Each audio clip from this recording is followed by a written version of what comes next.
Hey everybody, I want to give you a tour of my homemade teardrop camper.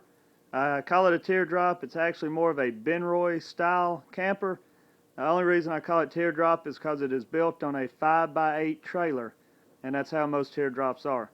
Which traditional teardrops have a more rounded style than this one, and this one's square. I pull it with a 95 Ford Bronco full size, and I really wanted the camper to match the body of the truck. But just real quick, you see in the front it's got a regular 110 air conditioner. If you build one of these, you need to figure out how to put an air conditioner in it. It was worth it. This trailer is wired up for 110. I'll give you a quick look at that. I used an RV plug right there. I also see it's got a nice window that opens, got a vent.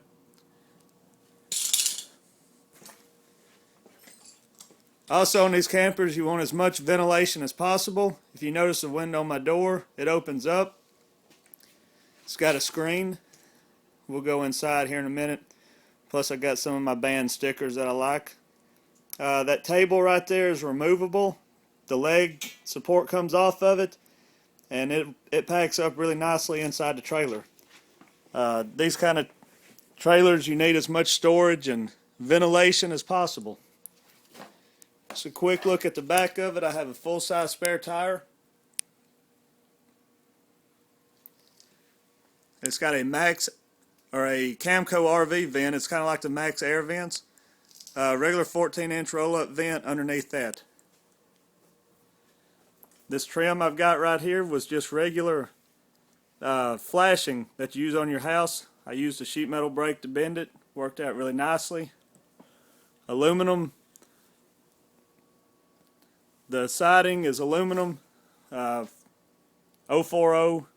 thickness. That's a quick view of the outside. One more thing before we go inside. This camper is not like a lot of the other ones you see. It's actually got a 3,500 pound trailer axle.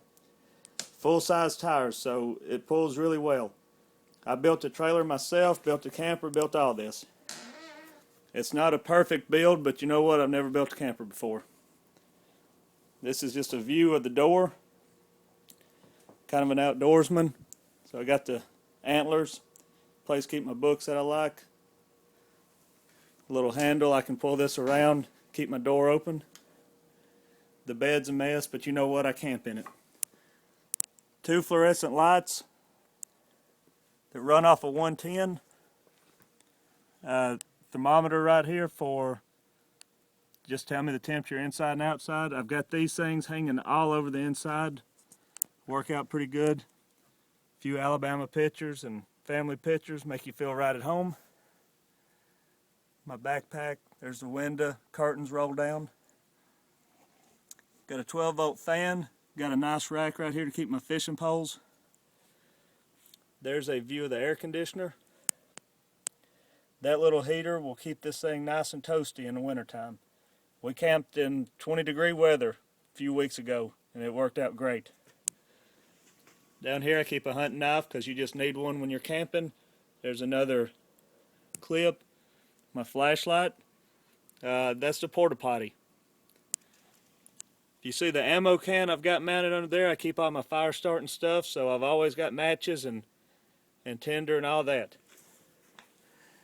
This mattress is about a queen size. Actually, I think it's full size. It takes up pretty much the whole interior, except for about 1.5 feet, 2 foot up front. Most teardrops have a pantry for keeping your food and all that. I decided not to put that in this camper. I just wanted to be able to get in it and sleep.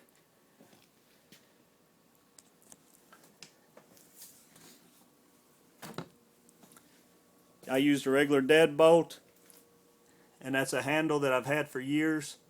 I don't know what it came off of, but it worked out nice.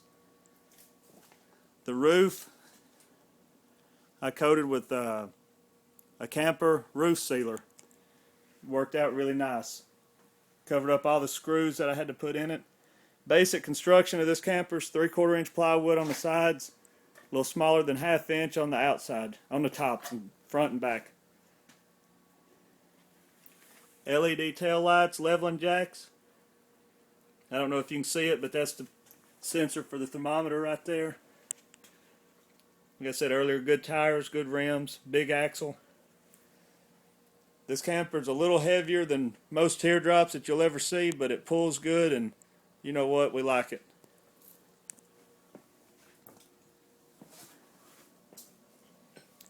A few things I've done to this is, like I said, is wired up for 110. I've also got an inverter that runs off of a good Optima battery.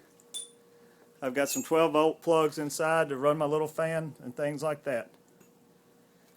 I built a trailer myself, the camper, the cabin on top of it, everything. And it turned out pretty good for the first time. I hope this will help you out if you decide to build one. Go camping.